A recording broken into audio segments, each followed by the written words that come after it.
Perpignan. Bonsoir Louis Alliot, merci de répondre à nos questions. Bonsoir. Alors moi j'ai un peu envie de vous demander comment ça va. Parce que je me dis qu'avec les départs en rafale de votre parti, bah, c'est pas facile, vous avez peut-être un peu le moral à zéro. Non, honnêtement non, parce que on n'a pas le temps de se poser ce genre de questions. Et quand on a, comme moi, traversé 30 ans de mouvements politiques avec un certain nombre d'aléas sympathiques, quelquefois, pas très sympathiques d'autres fois, eh bien, on est quand même relativement, comment on pourrait dire, réaliste sur la nature humaine. Et on se dit que le plus important n'est pas là, parce que le plus important, il est aujourd'hui chez les téléspectateurs qui nous regardent, dans les quartiers, dans les rues, dans les familles, avec des problèmes bien précis qui se posent. Et systématiquement, moi, ce que j'entends à Perpignan, dans ma ville, c'est des gens qui disent mais qu'ils arrêtent de se battre et qu'ils parlent un peu plus des problèmes qui nous préoccupent. Et c'est vrai que ce mercato est très très mal vu. Et que les gens qui se font élire sur une étiquette et puis basculent sur un autre parti sur des prétextes la plupart du temps futiles, eh bien à mon avis n'ont pas la sympathie de l'immense masse des gens qui ont du mal à boucler leur fin de mois, qui ont du mal à tolérer l'augmentation des impôts, qui subissent l'insécurité, etc., etc. Et donc je pense très honnêtement que ça fait partie, ça meuble cette élection présidentielle, mais heureusement et Dieu merci, ça n'a pas d'impact sur la réalité des choses et sur finalement ce qui intéresse le plus nos compatriotes, c'est leur vie de tous les jours, leur quotidien et l'amélioration de leur quotidien. On va en parler, mais c'est vrai que dans notre sondage IFOP, par exemple, de ce soir, Marine Le Pen est encore qualifiable au deuxième tour. Hein. Elle est devant Éric Zemmour, devant Valérie Pécresse. Et pourtant, il y a eu des départs assez nets. Donc, comment vous l'expliquez? Comment vous pouvez le comprendre? Oui, mais ces départs, c'est toujours pareil. Ces départs sont des gens qui sont sur des listes et qui bénéficient de leur présence sur des listes à la proportionnelle. Donc, si vous voulez, le fait qu'un certain nombre de personnes soient parties, finalement, humainement, et moi je le dis pour l'amitié que j'avais pour certains d'entre eux, bon, Gilbert Collard, d'autres que vous connaissez bien, par exemple. Hein. Oui, mais politiquement, je le vois tous les jours, ça n'a pas beaucoup d'importance, parce que ce que nous avons connu la semaine dernière, par exemple, c'est des choses qui se reproduisent toutes les semaines ou tous les mois dans les autres partis et depuis toujours. Et finalement, c'est pour ça qu'au fond du classement des personnalités ou des professions les plus estimées en France, et en général les hommes politiques font partie du queue de peloton à cause de ces choses-là qui alimentent finalement les mauvais sentiments, les mauvaises querelles, la futilité des débats des personnes et qui malheureusement laissent de côté la difficulté de la vie et ce que vivent aujourd'hui d'une manière très dure nos concitoyens et sur lesquels ces personnes qui sont parties ne répondent absolument pas. C'est des querelles d'intérêt privé, alors que ce qu'il faut rechercher dans la politique, c'est plutôt la défense de l'intérêt général. Alors, Louis Alliot, il y a quand même une petite question, parce qu'elle peut nous instruire sur la manière de gouverner de Marine Le Pen.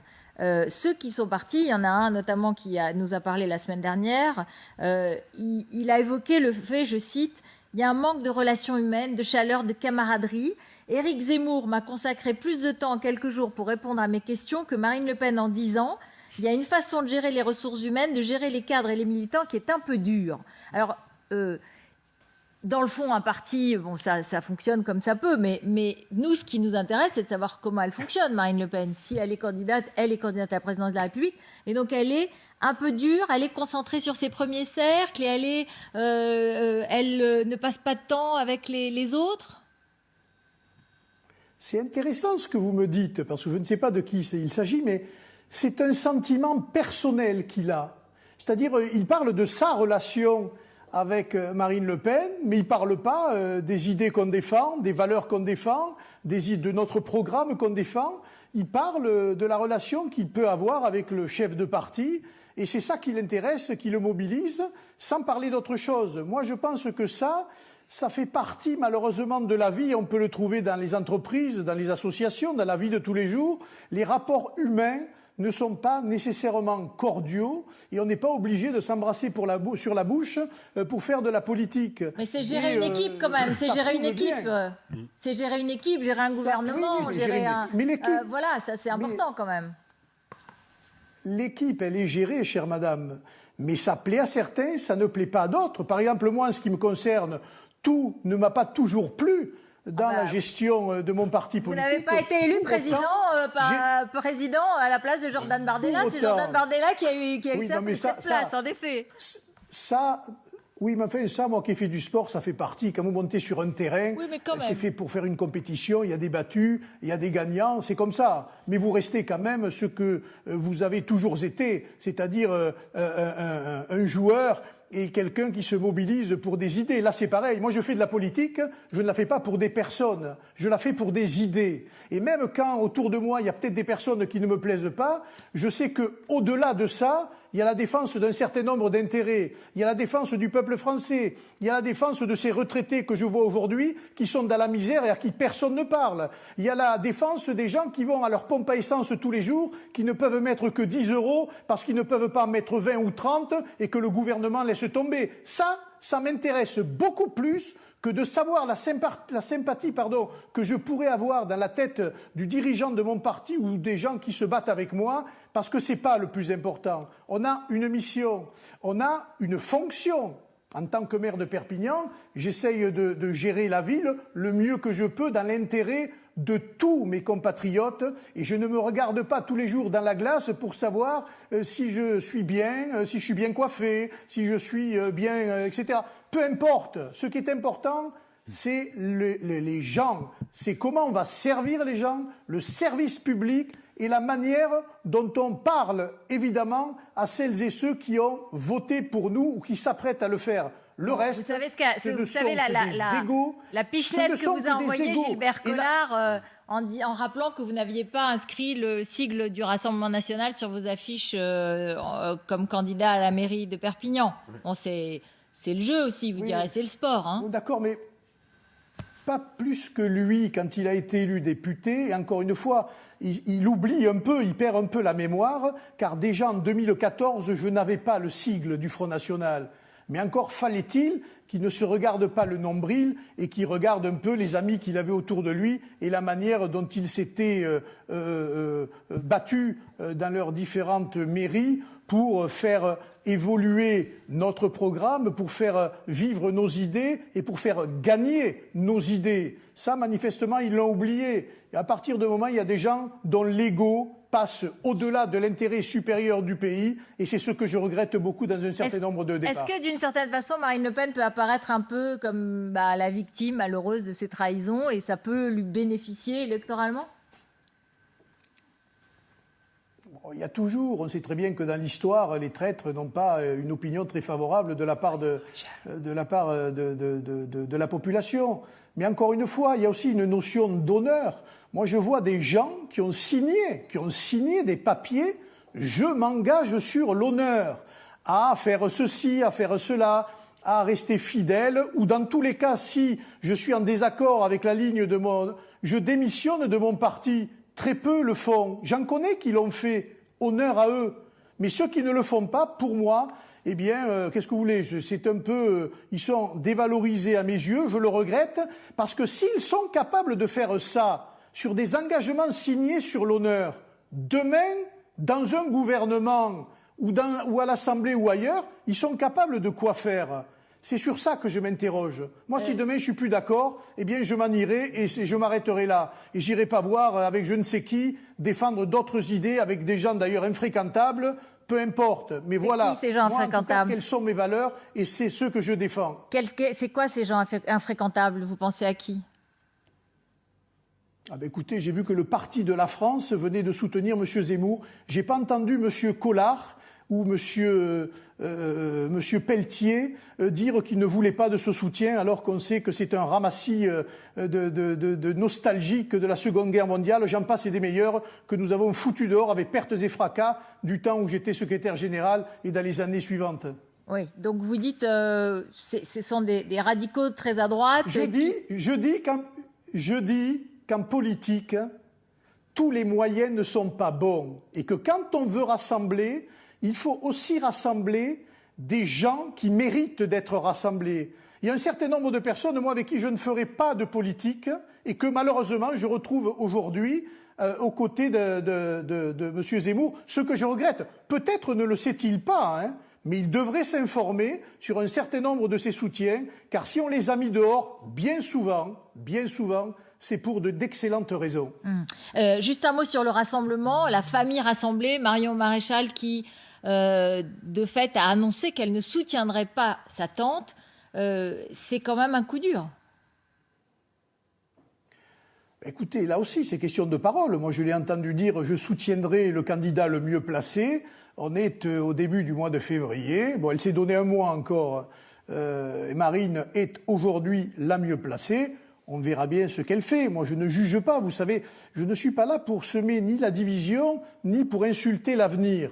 Moi, je sais qu'on a une candidate, qu'elle est prête, que son programme est prêt depuis longtemps et qu'elle le développe sur le terrain tous les jours avec un certain nombre d'idées et que face à ça, on a une candidature qui est venue s'inscrire parallèlement à la nôtre, qui est une candidature concurrente et qui peut s'avérer être fatale pour nos idées. Car si demain, nous avons à choisir entre Mme Pécresse et M. Macron, qu'on le veuille ou non, nous le devrons à cette candidature-là. Et à ce moment-là, toutes ces personnes devront s'interroger sur leurs responsabilités, car elles n'auront pas fait perdre Marine Le Pen, elles auront fait perdre la France, et au travers de ce combat-là, elles auront mis dans la difficulté des millions de Français qui s'apprêtaient à mettre M. Macron dehors. Il est là le sujet principal du débat présidentiel que nous avons. Juste un petit mot, Jordan Bardella a accusé Éric Zemmour de promettre de l'argent aux élus qui le rejoignaient. Vous avez des preuves ?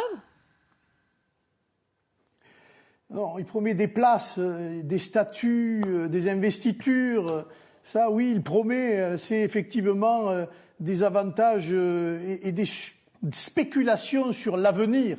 Moi, à titre personnel, évidemment, je n'en ai pas. Mais enfin, vous savez, les promesses de places, ça, je suis évidemment témoin que c'est vrai. Alors maintenant, il y a ceux qui y croient, ceux qui n'y croient pas, et ceux qui finiront la campagne gros gens comme devant. Et puis on verra. On verra bien. Mais moi, encore une fois, je pense que toutes ces questions-là sont accessoires en rapport à l'actualité et en rapport à l'enjeu de cette élection présidentielle où finalement, M. Macron est bien à l'abri derrière son mauvais bilan pendant que nous sommes, nous, obligés de répondre à vos questions sur des questions qui n'intéressent pas les Français mais qui, malheureusement, font l'actualité des médias.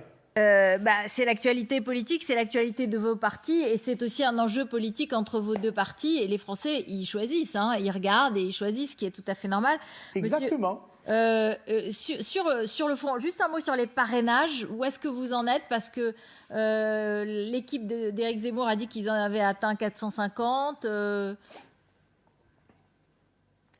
Écoutez, c'est difficile. Moi, je sais. Bon, d'abord, on a reçu les papiers que, en ce qui me concerne, par exemple, je ne les ai reçus qu'en début de semaine. Donc, ils rentrent tout doucement, mais on voit bien que nous allons avoir des difficultés. Moi-même, je suis au téléphone. J'appelle un certain nombre de maires qui partagent ou qui ne partagent pas, mais qui ont de la sympathie, en tout cas, pour notre candidate, qui veulent faire vivre le débat démocratique, mais qui attendent encore de voir un peu comment évoluent les choses.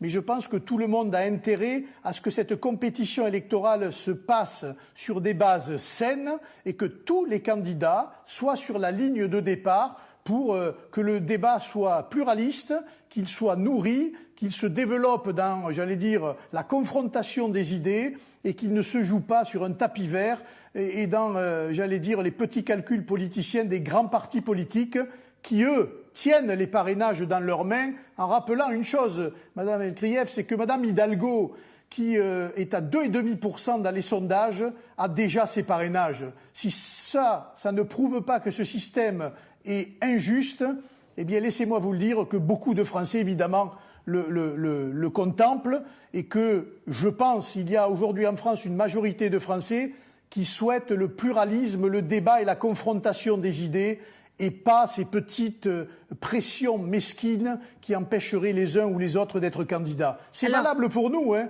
mais c'est valable pour la gauche et même pour l'extrême gauche. Alors, venons-en au contenu et à votre programme. Ce soir, dans une interview, Emmanuel Macron, qui va se rendre demain dans les Hauts-de-France, a dit « Je n'ai pas vu les projets du Rassemblement national qui permettraient au bassin minier de sortir de la grande pauvreté. Le meilleur moyen d'en sortir, c'est de créer des emplois et réindustrialiser. Pardon de le dire, mais les derniers chiffres le montrent, on n'a jamais créé autant d'emplois dans notre pays. » C'est un président de la République qui, à 2 mois de l'élection, s'aperçoit qu'il n'avait pas de projet dans le bassin minier et qui demande à son opposition, qui a à l'Assemblée nationale 7 députés, de savoir quels étaient ses projets pour le bassin minier. Je trouve que c'est un aveu de sa faiblesse, de son impuissance et du fait qu'il n'a rien fait pendant son quinquennat, si ce n'est de la communication et précisément. J'espère que les débats présidentiels qui auront lieu dans les semaines qui arrivent permettront à Marine de rappeler à M. Macron un certain nombre de choses, parce que dans tous les territoires, hein, c'est valable pour le bassin minier, c'est valable ici dans les Pyrénées-Orientales et à Perpignan, où on attend toujours la politique de M. Macron dans tous les domaines. On parle de création d'emplois, sur la baisse du chômage, sur la baisse du chômage, c'est sur la baisse du chômage, ça ne concerne qu'une seule catégorie. Ça ne concerne qu'une seule catégorie et encore une fois, je vois moi tous les jours, je reçois tous les jours des gens qui demandent du travail, qui n'ont pas de travail, des gens qui n'ont pas la formation nécessaire pour occuper des postes, des chefs d'entreprise qui cherchent des gens partout qu'ils ne trouvent pas. Et de ce point de vue-là, quelles sont les propositions de l'État, de M. Castex, de M. Macron ? Ils étaient au pouvoir, ils sont au pouvoir. C'est eux qui n'ont rien fait. Ils ne peuvent pas faire porter la responsabilité de leur échec sur l'opposition alors qu'ils sont aux manettes, qu'ils ont tous les pouvoirs et que pendant 5 ans, ils n'ont rien fait. En rappelant une chose, hein, nous sommes l'opposition de M. Macron et Marine Le Pen a été au 2e tour la dernière fois, comme elle le sera d'ailleurs à cette élection. Et nous n'avons eu que 7 députés. Le président de la République avait dit qu'il mettrait la proportionnelle. Évidemment, il ne l'a pas mis, comme tous ses prédécesseurs, ce qui tend à prouver que ces gens-là ont une façade démocratique, mais qu'ils sont en fait des gens qui méprisent la souveraineté du peuple et la souveraineté démocratique. La meilleure preuve, elle est sous nos yeux aujourd'hui. Jean-Michel Apathy a une réflexion à vous faire sur la proportionnelle. Oui, tout à l'heure, Monsieur Alliot, ça vous a peut-être échappé, mais vous avez critiqué les élus de votre parti, élus à la proportionnelle, avez-vous dit, donc pas du tout attachés à ce parti, et vous suggériez, c'est quelque chose que je pense depuis très longtemps, que la proportionnelle fabrique des apparatchiks sans aucune loyauté vis-à-vis de personne. Et voilà que maintenant, vous reprochez au président de la République de ne pas instaurer la proportionnelle. Bon, on va appeler ça une contradiction. Non, je pense que la proportionnelle, c'est la juste représentation des opinions. Voilà. Et quel est le système le plus juste de représentation? En évacuant 2 choses historiques, hein, la proportionnelle n'a pas empêché M. Chirac d'avoir la majorité en 86 et le retour du scrutin majoritaire à 2 tours n'a pas empêché François Mitterrand d'avoir une majorité en 88. Ce que je reproche aux gens qui partent de chez nous, c'est d'avoir signé des engagements sur l'honneur. L'honneur, c'est pas rien l'honneur quand même. Alors, et revenons. Une fois élu, au gré des vents, eh bien, de se dire, finalement, cet engagement ne valait rien et je vais aller voir ailleurs. C'est la proportionnelle. Pas plus. Après, ils ont leurs revenons idées au programme. Et voilà, c'est tout. Revenons au programme et à une question qui a marqué cette semaine, qui était ce reportage sur une rue dans un quartier de Roubaix, avec une association qui faisait du prosélytisme religieux et un quartier avec une boutique avec des poupées sans visage, des librairies qui expliquent que les femmes doivent avoir un tel et tel comportement, etc. Moi, j'ai vraiment une question très concrète. Bien sûr, vous allez me dire, quand on arrivera, on fera ça, etc., etc. Mais si vous arrivez demain, qu'est-ce que vous faites précisément? Parce que légalement, tout est légal. Comment vous faites pour empêcher la ghettoisation, éventuellement un islamisme très revendicatif de s'installer? Mais sur le plan légal, concrètement, si vous êtes au pouvoir dans 2 mois? La ghettoisation est une autre question.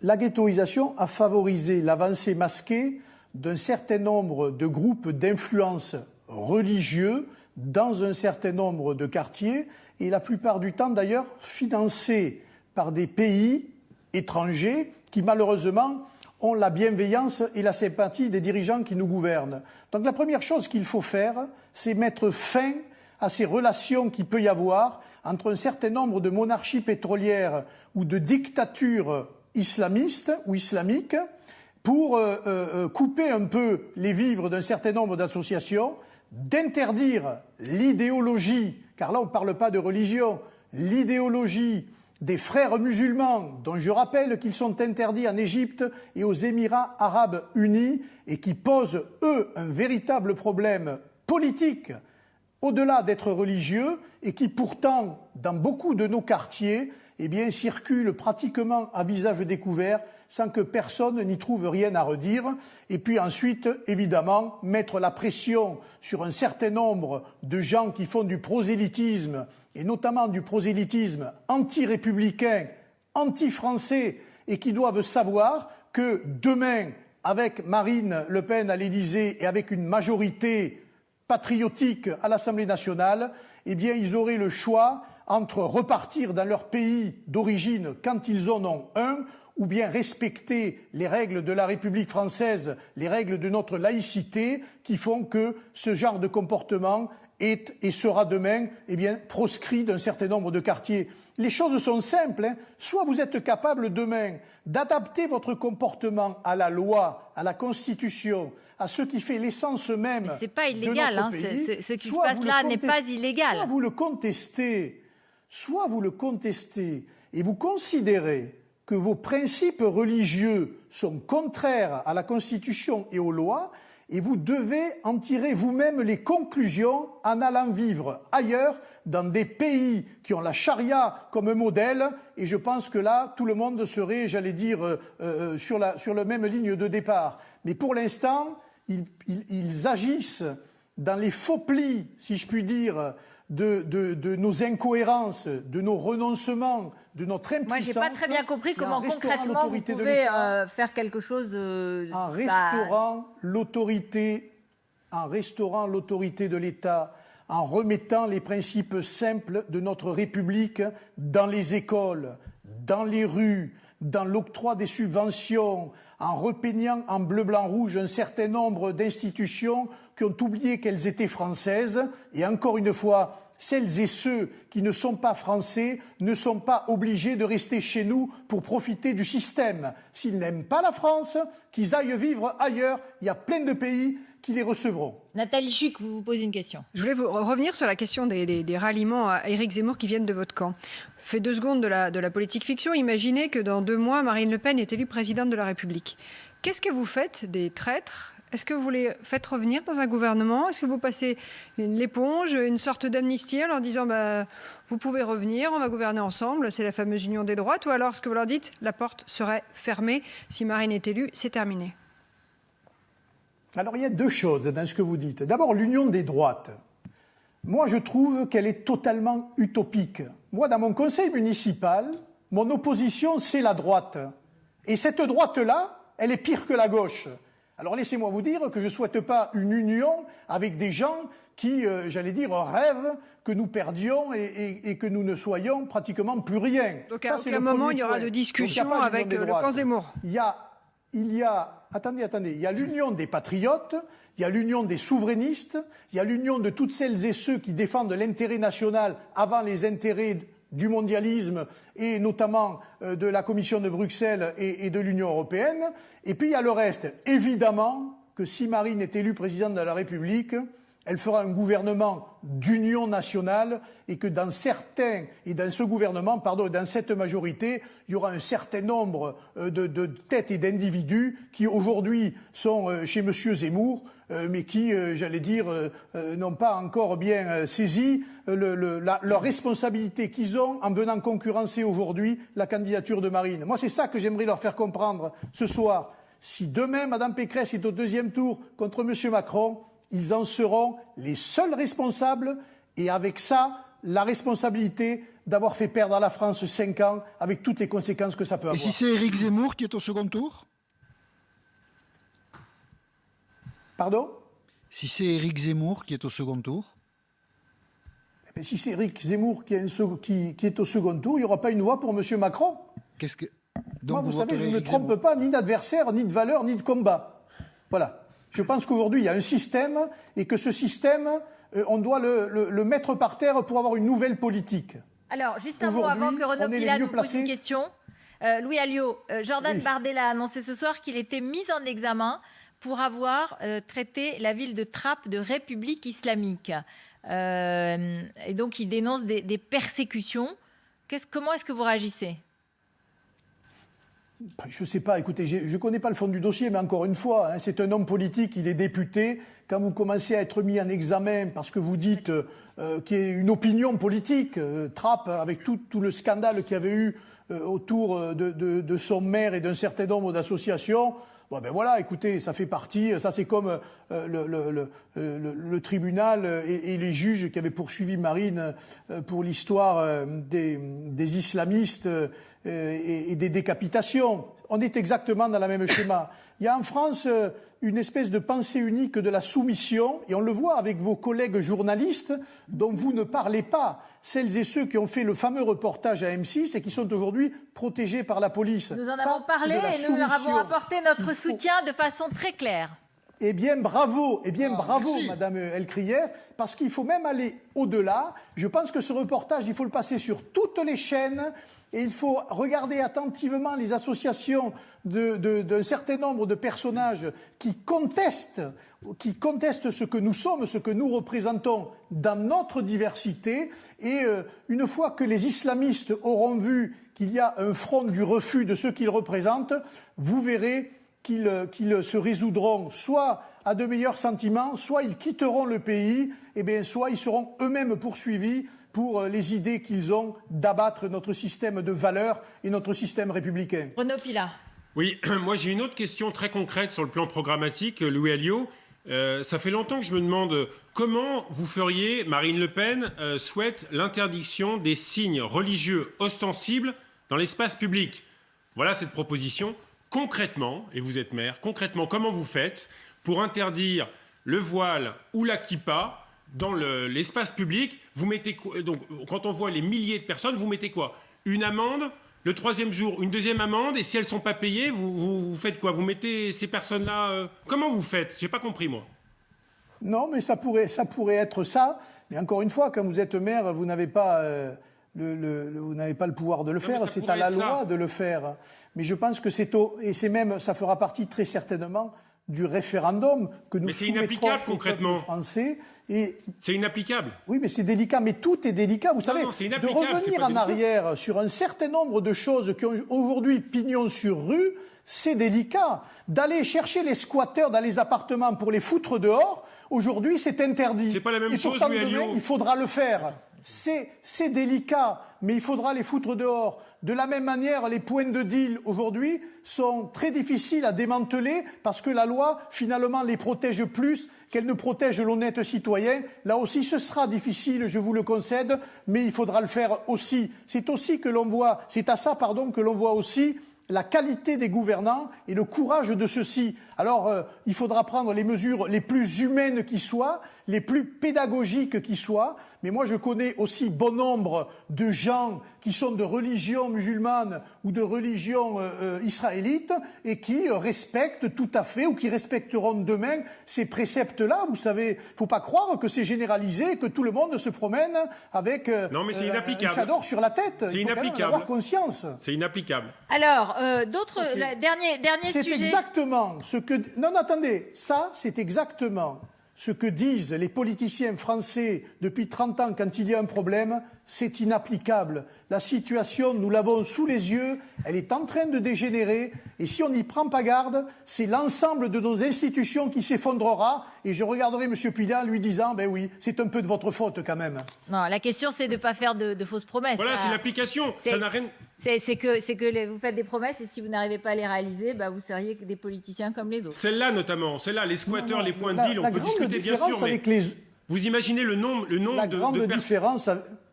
de personnes, pardon, juste, je termine, pardon.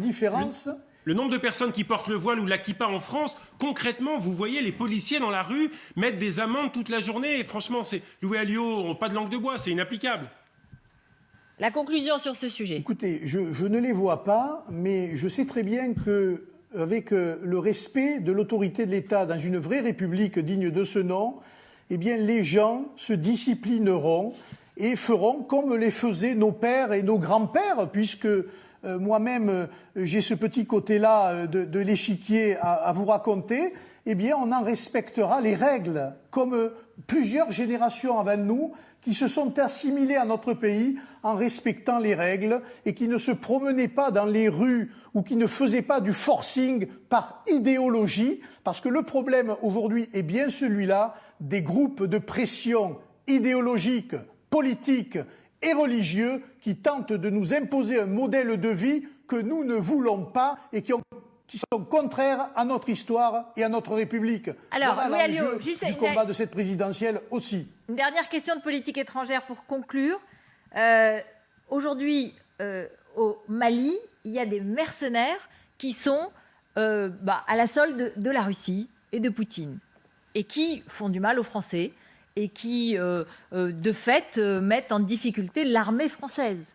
Et pourtant, Marine Le Pen, quand il y a une décision de tous les partis nationalistes, donc très proches, les souverainistes européens à Madrid, et qu'il y a une résolution contre Poutine sur l'Ukraine, elle s'abstient de la signer. Donc il y a une forme de soutien à la Russie. Il n'y a pas un problème? C'est être patriote, ça? Écoutez, D'abord, moi je soutiens évidemment les soldats français qui se battent tous les jours un peu seuls en Europe pour lutter contre l'islamisme radical. Donc vous êtes contre les mercenaires qui viennent les mettre en danger, qui sont soutenus par Vladimir Poutine. Personne. J'ai eu la chance en tant que parlementaire, lorsque je faisais partie de la Commission de la Défense nationale, d'aller visiter nos forces Barkhane dans tous ces pays, au Niger, au Mali ou même au Tchad, et j'ai pu me rendre compte de la difficulté de la tâche sans le soutien massif d'un certain nombre d'ailleurs de pays européens, alors que nous nous battons pour la défense de l'Europe entière. Non mais attendez, je vais y arriver. Mais moi je m'interroge beaucoup sur la politique du gouvernement français. Non mais répondez à ma question, c'est pas celle que je vous ai posée.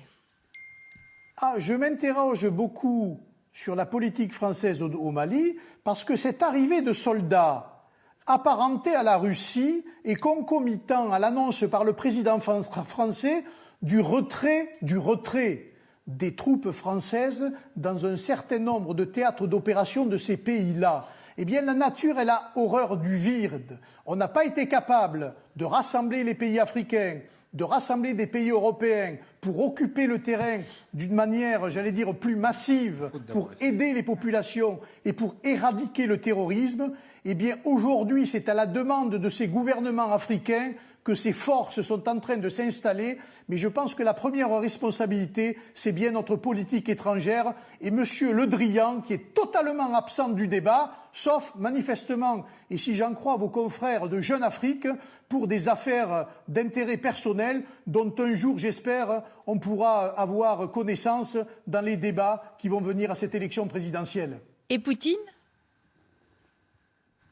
Mais Poutine, il occupe le vide qui est laissé par la diplomatie française et par l'absence de cohésion de l'Union européenne ou de l'Europe dans la défense précisément de ces pays africains. C'est à la demande des pays africains. Mais d'accord, mais la position de patriote français, c'est pas d'appuyer quelqu'un qui va faire du mal aux troupes françaises. Enfin, franchement, c'est quand même incompréhensible.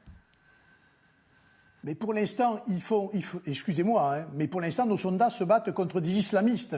Ils ne sont pas en guerre contre la Russie en Afrique, que je sache. Donc quand même, il faut arrêter aussi de raconter n'importe quoi. On verra comment les choses évoluent. La France a payé un lourd tribut dans ce combat contre l'islamisme radical. J'espère que le retrait de nos troupes, puisque manifestement ça a été décidé par le président Macron, se fera dans les meilleures conditions, mais que nous aurons toujours un œil attentif sur ces pays frères qui nous ont accompagnés tout au long de l'histoire et qui malheureusement aujourd'hui, face à l'inaction de nos gouvernements, eh bien, sont résignés à aller voir ailleurs.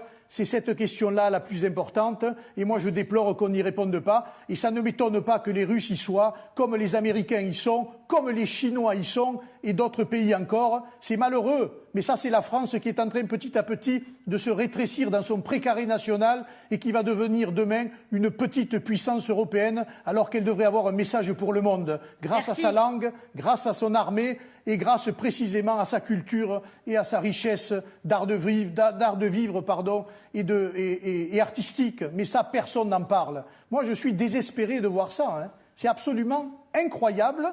Mais voilà, M. Macron fait de la communication. Merci beaucoup d'avoir répondu à nos questions, Louis Alliot. Merci aux équipes de TF1 LCI d'avoir organisé cette liaison avec Perpignan. Merci. On revient ensemble pour peut-être analyser